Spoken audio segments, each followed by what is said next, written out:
Pemirsa, mengapa KPK baru menetapkan tersangka Sekjen PDIP Hasto Kristianto meski penyidikan kasus Harun Masiku telah berlangsung sejak 2020 lalu?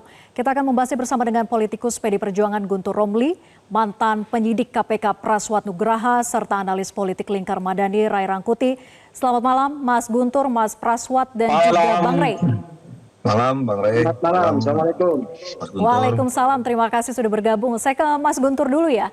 Mas Guntur, KPK sangat yakin ya kalau kita tadi mendengar konversinya begitu dalam penetapan tersangka Sekjen PDIP Hasto Kristianto menjerat dengan beberapa pasal pula begitu. Nah, dengan penetapan tersangka ini apa yang kemudian akan dilakukan oleh PDIP? Ya, terima kasih Mbak. Pertama, bahwa ingin kami sampaikan bahwa kasus ini merupakan kasus politik. Ini politisasi. Lihat saja dari prosesnya bagaimana sprindik itu tiba-tiba bocor ke media sebelum ada yang namanya konferensi pers resmi dari KPK. Ini bagi kami merupakan bagian dari penggiringan opini. Kemudian yang kedua, sebelum ini ada yang namanya penggeledahan di BI terkait dugaan kasus penyalahgunaan CSR. Dan secara yakin KPK menyampaikan bahwa sudah ada 2 tersangka, tapi kemudian tiba-tiba diralat. Jadi ini menunjukkan bahwa KPK tidak profesional. Siapa yang bisa percaya KPK dalam kasus seperti ini? Siapa yang meremot KPK? Kemudian tiba-tiba muncul ya, Sekjen PDI Perjuangan dijadikan sebagai tersangka atas kasus yang sudah hampir 5 tahun yang lalu. Kalau kita tadi mendengar dari apa yang menjadi sajian dari Metro TV, kasus ini sebenarnya sudah selesai proses hukumnya. Yang menjadi terpidana sudah keluar, sudah bebas. Persoalannya adalah yang menjadi buronan Harun Masiku itu kan belum tertangkap hingga sekarang. Dan kami sendiri sudah menyatakan bahwa silakan buruh, silakan tangkap Harun Masiku. Tidak ada yang berusaha untuk menghalang-halangi. Bahkan pimpinan KPK sebelum ini sudah menyatakan bahwa seminggu akan bisa tertangkap, akan terpantau dan sebagainya. Loh, KPK gagal menangkap HM, kok Sekjen PDI Perjuangan yang dijadikan tersangka dengan tadi yang disampaikan bukti-bukti atau penyampaian yang sangat lemah. Semua berdasarkan saksian, bukan berdasarkan bukti material, tapi nantilah soal seperti ini nanti akan disampaikan secara resmi oleh bidang hukum dari partai, kemudian dari sikap resmi partai. Tapi ingin kami sampaikan, Mbak, sebelum Mas Hasto ini dijadikan sebagai tersangka, sudah ada ancaman kepada beliau bahwa beliau akan dijadikan sebagai tersangka kalau ada pemecatan terhadap Joko Widodo dan keluarganya. Dan ini keterangan resmi dari Mas Hasto. Ini sudah direkam di hadapan notaris sebagai bukti yang kuat. Nantinya akan dikeluarkan secara resmi. Jadi ingin saya sampaikan bahwa kasus ini benar-benar kasus hukum, kasus politik, politisasi hukum ya. Dan dengan itulah kami di PDI Perjuangan sendiri bahwa yang sekarang menjadi tersangka bukan Hasto Kristianto sebagai pribadi, tapi Hasto Kristianto sebagai Sekjen Partai Demokrasi Indonesia Perjuangan. Jadi ketika melihat kasus seperti ini, maka partai juga akan memberikan bantuan hukum, sikap hukum yang resmi. Dan seperti disampaikan oleh Ibu Ketua Umum tadi, Ibu Megawati Soekarno Putri, itu menandakan bahwa segala kebijakan, segala pernyataan dari Mas Hasto Kristianto di depan publik merupakan pernyataan sebagai Sekjen Partai, bukan sebagai pernyataan pribadi. Apalagi kalau kita ada bantuan hukum dari PDIP. Ya, baik, tapi begini, Mas Guntur, yang ingin publik ketahui, Mas Hasto itu saat ini ada di mana? Karena ada penjagaan di depan rumahnya, apakah ada di rumah itu atau di mana? Dan apakah memang Mas Hasto sudah menyatakan siap untuk menjalani proses hukum dengan statusnya yang saat ini sudah sebagai tersangka? Kalau kita menyimak selama ini bahwa pernyataan-pernyataan dari Mas Hasto sendiri, beliau sudah siap. Ya, sudah siap bahwa selama ini juga ancaman, upaya pembungkaman karena beliau sangat kritis terhadap pemerintah sebelum ini. Kalau kita lihat kan kasus Harun Masiku itu kan mulai muncul lagi mulai tahun depan ketika ada mau pemilu, ketika PDI Perjuangan berpisah jalan dengan Jokowi, kemudian kasus Harun Masiku dimunculkan lagi, ya kan, diperiksa lagi, dan Mas Hasto menghormati proses hukumnya, datang ke KPK, meskipun itu ada semacam dugaan dari penyalahgunaan dari penyidik, yang ini sudah dilaporkan kepada Dewas. Jadi Mas Hasto sendiri juga sudah siap. Apalagi saya sampaikan tadi bahwa sebelum ini sudah ada ancaman-ancaman. 1 bulan sebelum ini di sebuah podcast juga Mas Hasto menyampaikan ada bad news ya, kalau beliau akan dijadikan tersangka. Dan ini adalah kasus politik, Mbak ya. Apalagi kalau kita melihat bagaimana PDI Perjuangan akhir-akhir ini sikapnya kritis terhadap kebijakan pemerintah soal kenaikan PPN 12%. Jadi ini kan menandakan bahwa ada upaya pembungkaman, dan juga apa disampaikan oleh Ibu Mega sendiri pada tanggal 12 Desember ada upaya untuk mengawut-awut, mengacak-ngacak partai, Mas Guntur, menjelang Kongres. singkat saja. Jadi semuanya backgroundnya ada politik. Sebelum saya ke narasumber yang lain ya. Jadi Mas Hasto saat ini di mana, Mas Guntur? Singkat saja. Ya Mas Hasto, ya di suatu tempat lah. Di suatu tempat akan muncul jika memang KPK nanti akan periksa dengan kenaikan statusnya saat ini levelnya sebagai tersangka? Setelah ini Mbak, jadi setelah ini akan ada pernyataan resmi dari partai, ya dari partai akan ada konferensi pers resmi soal pernyataan ini. Nanti kita lihatlah Mbak. Gitu. Oke. Saya ke Mas Praswat. Mas Praswat, tadi dikatakan kalau dari versi PDIP ini adalah politisasi, ini bukan kasus hukum. Nah, kalau melihat kita objektif ya, dengan jarak waktu yang sudah sangat lama, hampir 5 tahun, barulah KPK kemudian menaikkan status Sekjen PDIP Hasto Kristianto sebagai tersangka. Mengapa KPK butuh waktu yang lama menurut Anda? Wajarkah ketika muncul kemudian asumsi bahwa ada lobby-lobby terhadap KPK yang mana saat itu PDIP bagian dari partai penguasa?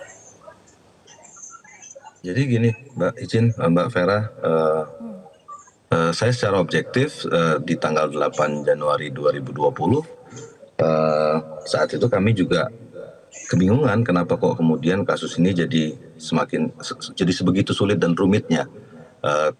Kita mulai dari insiden di PT IKA misalnya pada saat melakukan operasi tangkap tangan, itu tim kami di rekan-rekan penyidik itu juga dihentikan secara paksa. Itu 2020 ya? Atau kemudian itu 2020 tanggal 8 Januari Mbak. Jadi secara kronologis memang kasus ini secara historisnya memang sudah bermasalah dari sejak awal. Kenapa kemudian tidak terjadi operasi tangkap tangan di tanggal 8 Januari di PT IKA, itu juga adalah satu hal yang menjadi pertanyaan, bahkan tidak hanya publik atau Mbak Vera yang bertanya, kami juga penyidik-penyidiknya juga bertanya mengapa kok kasus ini sebegitu rumitnya. Lalu kemudian keluarnya DPO misalnya, itu memakan waktu 1 tahun. Sementara memang Harun Masiku sudah menghilang dari hari pertama. Tanggal 8 Januari, 9 Januari dia hilang, dan kita coba cari kemana-mana juga tidak berhasil. Namun DPO-nya, status DPO untuk menerbitkan red notice itu 1 tahun keluarnya, untuk kemudian menyatakan yang bersangkutan adalah buronan tidak hanya di Indonesia tapi di seluruh dunia. Nah, ini juga jadi satu pertanyaan. Jika kemudian kenapa kok sampai hampir 5 tahun ya, artinya kan nanti di Januari bulan depan ini tanggal 8, nggak nyampe 20 hari lagi, itu akan tepat ya 5 tahun. Ini harusnya dijawab sama pimpinan KPK saat itu, Firly Bahuri dan kawan-kawan. Kalau kemudian hari ini kemudian memang Pak Setio dan teman-teman, ini ekspos pertama kalau nggak salah ya Mbak ya, mohon dikoreksi. Saya pantau ekspos pertama adalah kemudian kasus Harun Masiku. Ini menarik sebenarnya, ada apa? Mengapa kemudian pada era pimpinan Islam kemarin itu kasus ini sebegitu rumitnya dan sekarang ada progres? Terkait dengan misalnya ini Mbak, kalau misalnya kita berbicara soal ada ancaman terhadap Pak Hasto misalnya, itu menarik juga karena itu bisa dilaporkan langsung, karena pasal 21 Pak Hasto adalah saksi, dan kemudian dalam proses penyidikan Harun Masiku saat dia diancam itu statusnya adalah saksi, jadi itu bisa dipidana orang yang melakukan ancaman tersebut. Itu saya pikir secepatnya saja langsung dilaporkan ke KPK, karena pasal 21 juga kewenangan KPK untuk melakukan pidana dan menerapkan hukuman terhadap orang yang melakukan ancaman tersebut terhadap saksi. Jadi saksi KPK tidak hanya tersangka, saksi dan lain-lain itu tidak boleh diancam, itu karena karena itu adalah dilindungi oleh undang-undang melalui pasal 21. Jadi saya support saja sebenarnya Mbak, kalau misalnya kemudian ada hal-hal secara material memang kemudian dinilai para tersangka atau keluarganya atau rekan-rekan dari PDI Perjuangan itu menilai KPK tidak cukup alat bukti, saya pikir kita ajukan saja diuji di pra-peradilan karena ini sudah masuk ke ranah penyidikan dan sudah pro justisia. Pak Hasto sudah tetapkan tersangka, bisa diajukan ke pra-peradilan. Jadi saya melihat ini satu hal yang normal-normal saja. Jadi secara objektif saya lihat dari perspektif seorang penyidik ini memang berjalan proses kasusnya sudah sebegitu lamanya ya Mbak ya, Vero ya, gitu. Ya, dari awalnya kasus ini begitu rumit, kemudian hampir 5 tahun berjalan, penggantian ketua KPK, kemudian begitu mudahnya akhirnya ada penetapan tersangka begitu ya. Nah, saya ke Bang Rey. Bang Rey, bagaimana kemudian dengan penetapan tersangka ini? Kalau dari pandangan PDIP, jelas ini politisasi begitu ya, ini bukan kasus hukum. Tapi kan tadi kita dengar sendiri bahwa KPK membeberkan beberapa bukti begitu ya yang membuat mereka yakin untuk penetapan tersangka terhadap Hasto ini. Apakah memang Mas Hasto ya sudah hadapi saja proses hukumnya?